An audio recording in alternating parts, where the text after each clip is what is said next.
Hello everyone, मैं आप सभी का अपने चैनल स्पेशल रीड में स्वागत करती हूँ। तो आज हम लोग अध्ययन करेंगे चैप्टर 3 और चैप्टर 4। तो चैप्टर 3 के अंतर्गत अध्ययन करना है हम लोगों को पानी रे पानी, और चैप्टर 4 के अंतर्गत अध्ययन करना है हम लोगों को हमारा पहला स्कूल। तो पहले हम लोग चैप्टर 3 को पढ़ेंगे, पानी रे पानी को।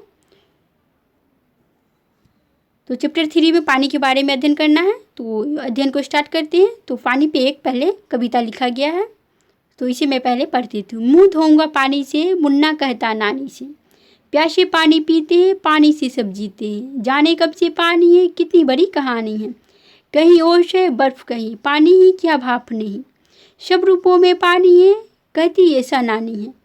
नदियाँ बहती कल कल कल, झरने गाते छल छल, तालों में लहराता था जल, कुओं में आता निर्मल, धरती पर जीवन लाया, खेत सिंचकर लहराया, पर जब बाढ़ लाता है, भारी आपन ढाता है। तो यह कविता किसके द्वारा लिखा गया है? श्री प्रसाद के द्वारा।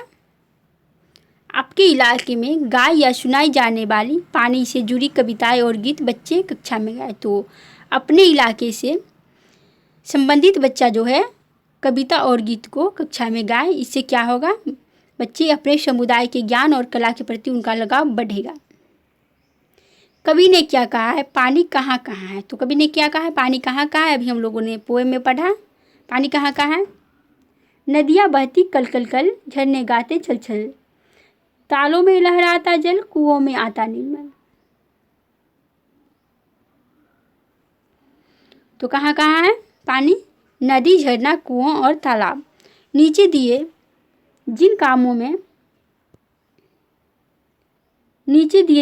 में पानी की ज़रूरत है उन पर सही का निशान लगाओ। तो नीचे दिए जिन कामों में पानी की ज़रूरत है उन पर क्या करना है? सही का निशान लगाना है। तो किन कामों में पानी की ज़रूरत है? तो खेलने में, गाना गाने में क्या पानी की आवश्यकता है? नहीं। चाय बनाने में है तो इसमें गोल का निशान लगाएंगे, सही का टिक लगाना है चाय बनाने में। फिर आटा गूँथने में भी है, फिर लिखने में नहीं है। नाव चलाने में है, नाव तो पानी में ही चलता है। फिर चित्र बनाने में, पौधों को उगाने में, पंखा चलाने में, इनमें से कौन से होगा? तो पौधों को उगाने में पानी की आवश्यकता है, तो इस पर सही का टिक लगाएंगे। ऐसे 4 काम लिखो जो तुम पानी के बिना कर सकते हो। तो ऐसे 4 काम को लिखना है जो कि आप लोग पानी के बगैर कर सकते हैं। लिखना, खेलना, पढ़ना, बोलना। तुम पानी के बिना नहीं कर सकते तो आप कौन से काम पानी के बगैर नहीं कर सकते? आटा गूँथने में पानी की आवश्यकता होती है, स्नान करने में, चाय बनाने में और पौधों को उगाने में पानी की आवश्यकता होती है। कहाँ से मिलता है पानी? तो कहाँ से मिलता है पानी? तुमने कविता में नदी, झरने, तालाब और कुओं के बारे में पढ़ा, इनसे पानी मिलता है। तुम पानी कहाँ कहाँ से लाते हो? तुम्हारे घर में या घर के पास। इनमें से जो है उस पर घेरा लगाना है, गोल का निशान लगाना है। झील, कुआं, तालाब, झरना, सागर, नदी, टाका और नहर, ट्यूबवेल, नल, नलकूप, गर्म स्रोत।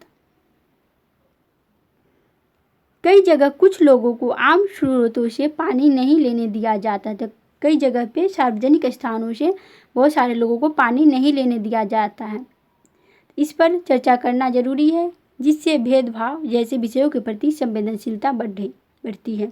तो क्या होता है? कई जगह पे सार्वजनिक स्थानों से बहुत सारे लोगों को पानी नहीं लेने दिया जाता, तो इससे क्या होगा? भेदभाव जैसे विषयों के प्रति जो है संवेदनशीलता बढ़ जाती, भेदभाव व्यक्ति में बढ़ जाती है, भेदभाव व्यक्ति करने लगते एक दूसरे से। इनमें से जो अलग है उस पर गोल का लगाओ और बताओ क्यों। तो घेरा लगाना है। इनमें से जो अलग है सबसे, तो नदी, पहाड़, तालाब, नल, श्रोता में कौन सा सबसे भिन्न है? तो पहाड़ जो सबसे भिन्न है, इस पर गोल का निशान लगाना। नदी, तालाब, नल, श्रोता में पानी होता है और पहाड़ पे तो नहीं होता है। नहाना, कपड़े धोना, तैरना, कंघी करना, आटा है, तो इनमें कौन सा सबसे भिन्न है? तो कंघी करने में पानी की कोई आवश्यकता नहीं होती, बाकी सभी में पानी की आवश्यकता होती। मछली, बत्तख, बंदर, मगरमच्छ, कछुआ, तो इनमें कौन सा सबसे भिन्न है? बंदर जो सबसे भिन्न है।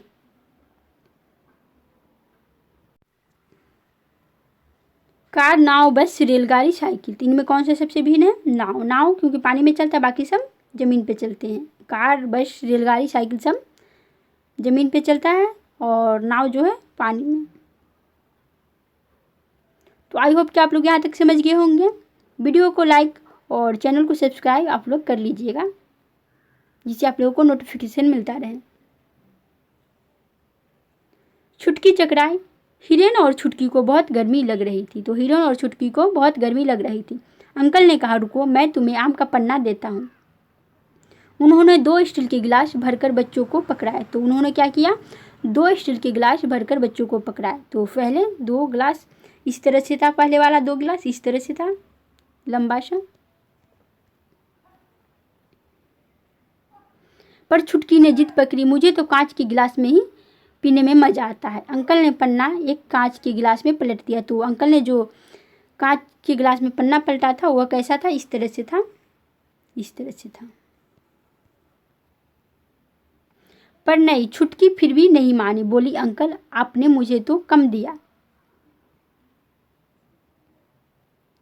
तुम्हें क्या लगता है, क्या छुटकी के गिलास में कम पन्ना था? छुटकी चकराई। बालक क्रियाकलाप को करके दिखाए, बच्चों को क्रियाकलाप करने, देखने तथा पूछने के मौके दे। तो क्या आप लोगों को भी लगता है क्या छुटकी के गिलास में कम पन्ना था? नहीं, क्योंकि इस उम्र में जो बच्चे हैं लंबाई चौड़ाई आदि को नहीं समझ पाते, क्योंकि जो बड़ा सा लंबा सा दिखेगा तो उन्हें लगेगा कि यही बड़ा है, जो बड़ा है, क्योंकि वे लंबाई चौड़ाई में अंतर नहीं समझ पाते हैं। तो चैप्टर 3 समाप्त हो गया। अब हम लोग पढ़ेंगे चैप्टर 4 को। इसमें सब समाप्त हो गया चैप्टर 3 में। आप लोगों को कोई परेशानी हो तो कमेंट बॉक्स में ज़रूर लिखें। तो चैप्टर 4 में पढ़ना है हमारा पहला स्कूल। हमारा पहला स्कूल। स्कूल में हम कितनी सारी बातें सीखते हैं और समझते हैं, पर जानते हो हमारा पहला स्कूल कौन सा है? तो आप लोगों का पहला स्कूल कौन सा है, आप लोग ज़रा कमेंट बॉक्स में लिखिएगा। वह है हमारा पहला परिवार। तो हमारा जो पहला स्कूल है, हमारा परिवार में पहला स्कूल है। और पहली शिक्षिका जो है हम लोगों की माँ होती है, और पहला स्कूल हम लोगों का परिवार होता है, क्योंकि हम लोग परिवार से ही सब कुछ सीखना प्रारंभ करते हैं, और पहली शिक्षिका माँ होती है। स्कूल में हम कितनी सारी बातें सीखते हैं और समझते हैं, पर जानते हो हमारा पहला स्कूल कौन सा है? वह है हमारा परिवार। हम अपने परिवार से ही सबसे पहले सीखना शुरू करते हैं। हम अपने परिवार से सबसे ज़्यादा करीब से जुड़े होते, तो हम लोग अपने परिवार से सबसे ज़्यादा करीब से जुड़े होते हैं। आओ अब अनबरी के परिवार के बारे में कुछ पढ़ें। अनबरी के परिवार के सभी बड़े लोग धोबी का काम करते हैं। परिवार के सभी सदस्य अपनी अपनी तरह से कपड़े धोने, सुखाने, इस्त्री करने में हाथ बटाते हैं। तो अनबरी के परिवार के सभी लोग क्या करते हैं? धोबी का काम, कपड़ा धोते हैं।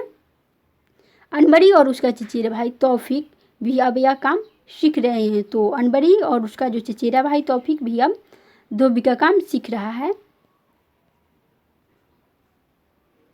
हम परिवार में एक दूसरे से बहुत कुछ सीखते हैं। अनबरी के चाचा ने उसे और परिवार के सभी बच्चों को साइकिल चलाना सिखाया।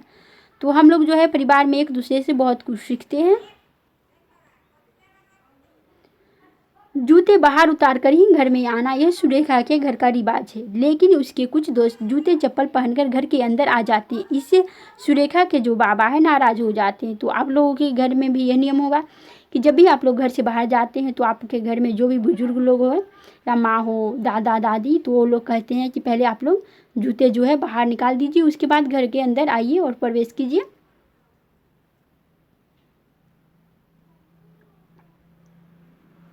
वीडियो आप लोगों को कैसा लगा, इसके बारे में आप लोग कमेंट बॉक्स में ज़रूर लिखें।